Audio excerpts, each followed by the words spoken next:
आणि या सरकारच्या असंवेदनशीलतेचं काय, हा प्रश्न महाराष्ट्र विचारतोय ना आता, की तुमच्या हातात फोटो होता, तुम्ही काय केलं.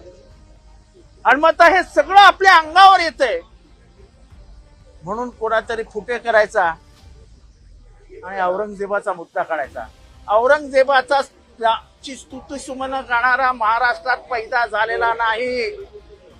हिंदू असो अथवा मुसलमान, तो औरंगजेबाची स्तुती सुमन गाऊ शकत नाही. मग माझा प्रश्न आहे, तो कोरटकर आमच्या शिवाजी महाराजांना शिव्या देतो, तो सोलापूरकर आमच्या शिवाजी महाराजांच्या हुशारीचं, कर्तृत्वाचं सगळ्याचा अपमान करतो, त्यांची मूर्ती लहान करण्याचा प्रयत्न करतो, त्याला तुम्ही पोलीस संरक्षणात फिरवता. आजपर्यंत कोरटकरला का अटक केली नाही?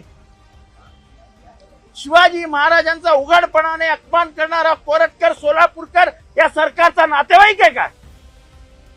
आम्हाला समजत नाही की तुम्ही औरंगजेबाचा विषय काढावा म्हणून कोणाला तरी सुपारी देता आणि महाराष्ट्राचं वातावरण कलुषित करण्याचा प्रयत्न करता का?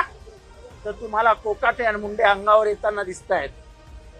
मुंडेंच्या राजीनाम्यानंतर अस्वस्थ झालेलं सरकार आणि मुंडेंच्या बाबतीत हे घडणार, त्याच्यासाठी तुम्ही औरंगजेबाचा उपयोग करता, कोणाकडनं तरी करून घेता आणि औरंगजेबाच्या मागे लपण्याचा प्रयत्न करता. एवढं घाबरलेलं हे सरकार आहे. परत एकदा सांगतो, हिंदू असो अथवा मुसलमान, औरंगजेबाची स्तुती समजून गाणारा कोणीही या महाराष्ट्रात नाही.